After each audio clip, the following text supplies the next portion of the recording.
Assalamualaikum warahmatullahi wabarakatuh. Kembali lagi bersama saya Hansa Jinti Fadilah, bersama saya di channel Hansa Cim Cim. Oke, jadi pada video kali ini aku bakal cerita resensi buku. Tapi kali ini aku bercerita tentang buku komik Muhammad Al-Fatih. Nah, buku ini sebenarnya bukunya ini diterbitnya kapan ya? 2016 guys ya. Dan ini ada 3 seri. Nah, aku akan menceritakan 3 serinya sekaligus. Oke, jadi sinopsis dari cerita ini bercerita tentang sejarah peristiwa besar penaklukan Konstantinopel. Wow, yang mengguncangkan dunia. Peristiwa ini sudah dikabarkan oleh Rasulullah SAW ribuan tahun lalu. Wow. Dalam hadis yaitu, sungguh Konstantinopel akan ditaklukkan oleh kalian, maka sebaik-baik pemimpin adalah pemimpinnya, dan juga sebaik-baik pasukan adalah pasukan yang menaklukkannya. Hadis riwayat Ahmad. Seri pertama, Perang Varna, diawali dengan cerita kehebatan kota Konstantinopel yang menjadi kota penghubung 2 samudra dan 2 benua. Wow, bagus.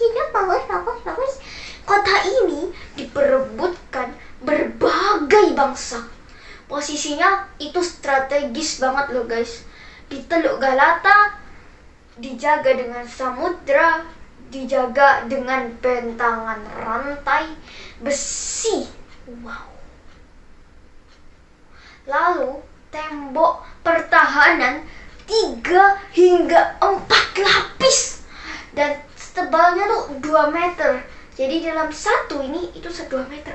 2 meter itu setinggi kolam renang aku masukin guys. Sedalam kolam renang yang aku masukin. Dan tingginya tuh 10 meter. Bagus itu guys, 10 meter guys, tinggi banget itu guys. Pada masa itu, ini adalah pertahanan yang paling rumit dan yang paling kuat. Tahun 1432 di Edirne, ibu kota Turki Utsmani, Muhammad Al-Fatih lahir. Kakek buyutnya Sultan Bayezid I hingga ayahnya Sultan Murad, ayah Al-Fatih, berusaha menaklukkan Konstantinopel, tapi gagal guys. Inilah yang membuat Muhammad Al-Fatih bertekad kuat dan bersungguh-sungguh untuk melanjutkan penaklukan itu, mewujudkan janji Rasulullah. Oleh ayahnya, Al-Fatih dikirim ke Amasya untuk belajar pada 2 ulama besar. Ulama besar kayak ustadz guys ya. Nah, belajar agama, sejarah, berlatih pedang, memanah, strategi militer, dan juga ilmu teknik. Semuanya dipelajarin guys. Dia membaca habis semua buku yang ada di perpustakaan. Itu berapa guys? Berapa buku ini? Dan ya, sebenarnya Muhammad Al-Fatih suka baca guys ya. Usia 8 tahun dia sudah hafal 30 juz Al-Quran. Wow. Pandai matematekan dan juga menguasai 8 bahasa. Matematika dan 8 bahasa, bukan matematekannya. Oke. Sejak ia balik, Al-Fatih tidak pernah sama sekali meninggalkan sholat wajib 5 waktu, sholat tahajud, dan sholat rawatib. Ketika terjadi banyak kekacauan dan pengkhianatan oleh kerajaan-kerajaan Eropa, Sultan Murad menyerahkan kekuasaannya kepada Sultan Mehmed Muda atau Muhammad Al-Fatih.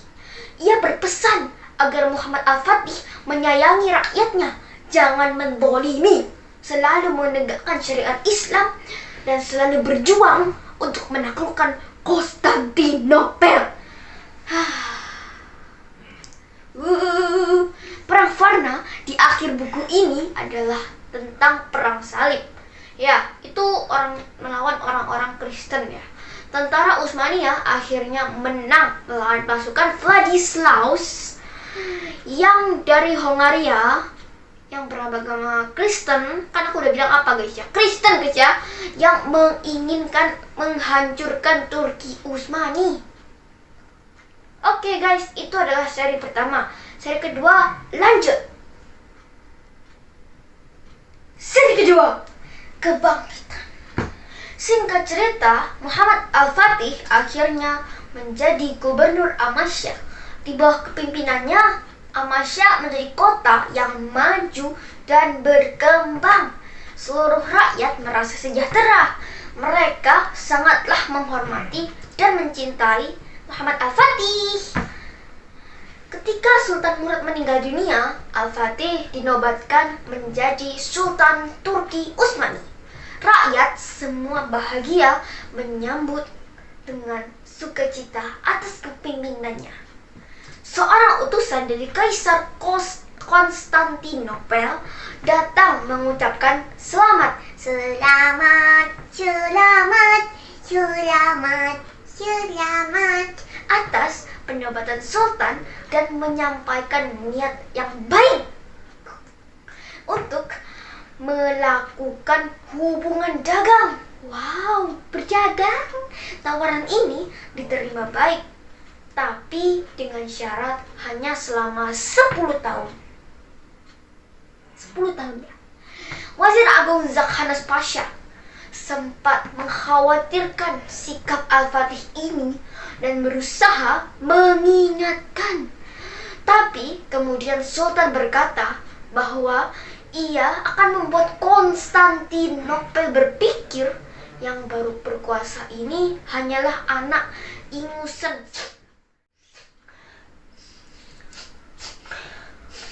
Ingusan kan ya guys ya, betul itu betul, ingusan. Yang bisa dikendalikan. Karena itulah dia memberi apapun yang mereka mau dan membiarkan mereka berbuat seenaknya. Sementara Sultan sedang mengumpulkan kekuatan. Saat benteng Rumeli Hisari dibangun, Kaisar itu marah. Turki sedang dianggap menyerang Konstantinopel. Ia berusaha mencegah dan mengirim utusan. Tapi kemauan Sultan tidak dapat dirubah. Oke guys, kita lanjut ke seri ketiga. Boom. Boom. Seri ketiga, penaklukan. Seorang ahli pembuat meriam non-muslim bernama Orban. Ia dipenjara karena menolak membuat meriam untuk Konstantinopel. Ia juga kecewa pada pemerintahannya Konstantinopel yang korup dan suka menindas rakyat miskin. Ia akhirnya diselamatkan oleh Sultan dan membantu Sultan membuat meriam yang ukurannya sangat besar yang belum pernah ada sebelumnya.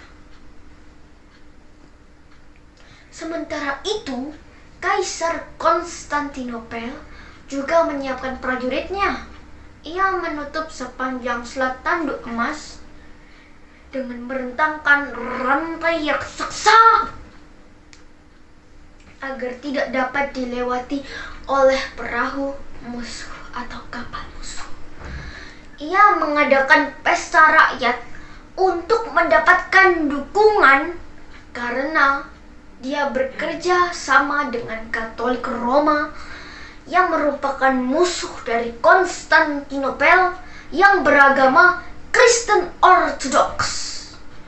Sultan Mehmed juga mengumpulkan pasukan khususon Janissary yang sangatlah terlatih. Pasukan pilihan yang tidak pernah meninggalkan sholat wajib, Mereka telah dipersiapkan sejak lama oleh ayah Sultan Muhammad Al-Fatih sebelum meninggal. 250.000 lebih. 250.000 lebih, guys ya. Itu berapa? Wow. 150.000 lebih pasukan muslim dikerahkan menghadap tembok Konstantinopel. Genderang perang dikumandangkan bagaikan debaran jantung. Dum dum dum dum dum. Jantungku bergetar. Al-Fatih melepaskan meriam yang kecil. Pasukan pemanah dan sampai meriam kanon basilika yang besar.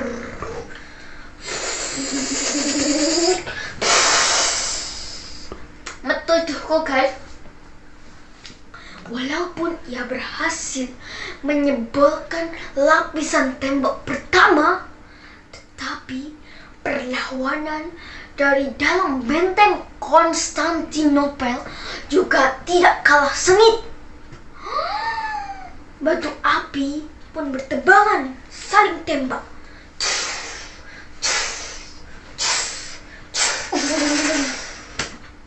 Sayangnya, dengan semburan api, pasukan Islam porak-poranda. 800 pasukan terbaik Turki gugur.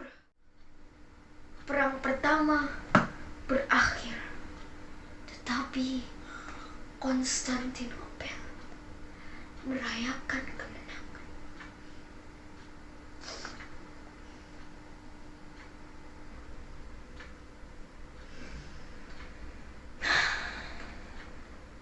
Pasukan kembali melakukan serangan dengan gagah berani. Tapi untuk kedua kalinya pasukan muslim mengalami kekalahan telak. Sekali lagi Konstantinopel menang. Ratusan kapal Turki pun ditenggelamkan oleh kapal Roma. Di laut dan di darat kalah dengan terhina. Sultan pun mulai terguncang. Gurunya kemudian datang untuk membangkitkan semangatnya. Beberapa hari kemudian, 72 kapal Turki ditarik oleh ribuan pasukan dari Selat Bosporus, dibawa naik melewati daratan Bukit Galata.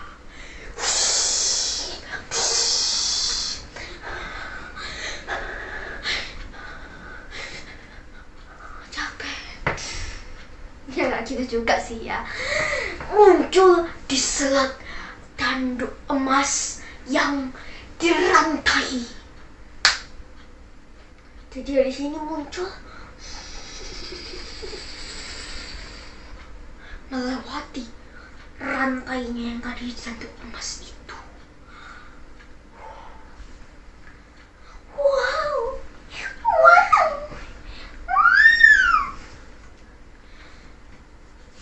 Hanya dalam waktu semalam. Ini adalah kejadian yang sangatlah mengejutkan dan sulit dipercaya oleh Konstantinopel. 29 Mei tahun 1453. Penggempuran terakhir. Seluruh pasukan berpuasa sunnah Setelah sholat berjamaah, serangan pun kembali dilontarkan. Tembakan meriam besar kembali diluncurkan. Kali ini hanya membidik satu titik, sehingga menghasilkan lubang yang sangat besar pada tembok benteng. Pakai Allahu Akbar menggema, Sultan Mehmed akhirnya masuk dan bertarung melawan Kaisar. Kaisar pun tumbang. Konstantinopel benar-benar takluk. Yeay! Yeay! Yeay! Yeay! Alhamdulillah. Setelah 53 hari pengepungan, Sultan akhirnya masuk ke dalam kota. Tepat di gereja Hagia Sophia, ia bersujud syukur karena Allah lah bantuan itu datang. Lalu ia masuk ke dalam gereja. Ada rakyat Konstantinopel yang berlindung. Mereka histeris ketakutan.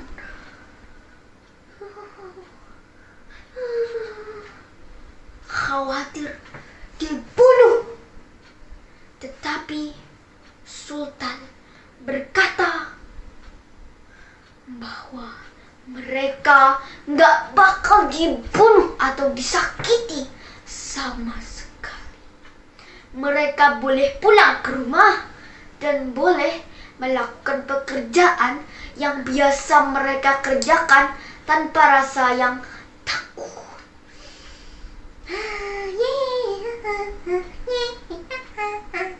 Rakyat Konstantinopel bersukacita.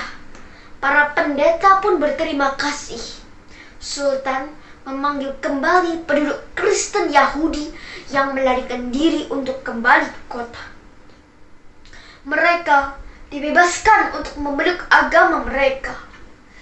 Kesejahteraan mereka dijamin. Sampai Sultan mengubah nama Konstantinopel menjadi Istanbul atau yang sekarang kita kenal Istanbul. Beliau membangun istana Topkapi sebagai simbol dari keagungan Islam. Muhammad Al-Fatih berhasil menjadi penakluk Konstantinopel yang mewujudkan janji Rasulullah. Ia menjadi teladan bagi generasi umat Islam dalam usahanya menjadi seorang pemimpin yang terbaik dari pasukan yang terbaik. Oke guys, kali ini aku akan coba untuk kasih tahu ke kalian kelebihan buku ini dan kekurangan buku ini. Nah, kelebihannya itu adalah komik sejarah adalah pilihan yang very menarik banget. Bukunya tuh tebel tapi gak bikin bosen karena gambarnya tuh keren banget. Keseruan perang itu rasanya kayak epic gitu ya. Kalian itu bisa ikutan berimajinasi. Sering membacanya itu bikin lupa waktu. Banyak kutipan hadis, ayat-ayat Al-Quran, dan pesan-pesan juga nasihat. Buku-buku ini memberikan contoh rajin belajar, kerja keras, pantang menyerah, menghormati orang tua, guru, dan ikhlas menyayangi sesama manusia dengan cara yang sangat asyik. Kekurangan buku ini ada guys ya. Komik ini ceritanya nggak terlalu jelas, kurang menceritakan kehebatan bertarung prajurit Janisari. Padahal prajurit ini adalah pilihan terbaik yang sangatlah penting karena disebutkan dalam hadis Rasulullah kadang-kadang kurang jelas kapan ini kejadiannya tuh berlangsung, atau juga tulisannya tuh kurang besar. Nah, rekomendasi buku ini harus kalian ketahui karena bagus. Setelah kalian baca komik ini, kalian akan lebih cepat gemar membaca, dan kalian itu lebih senang membaca daripada main game di HP. Buku ini bisa menginspirasi kita bagaimana cara menjadi pejuang Islam yang hebat seperti Al-Fatih. Rasanya kayak apa ya? Kayak membaca komik superhero.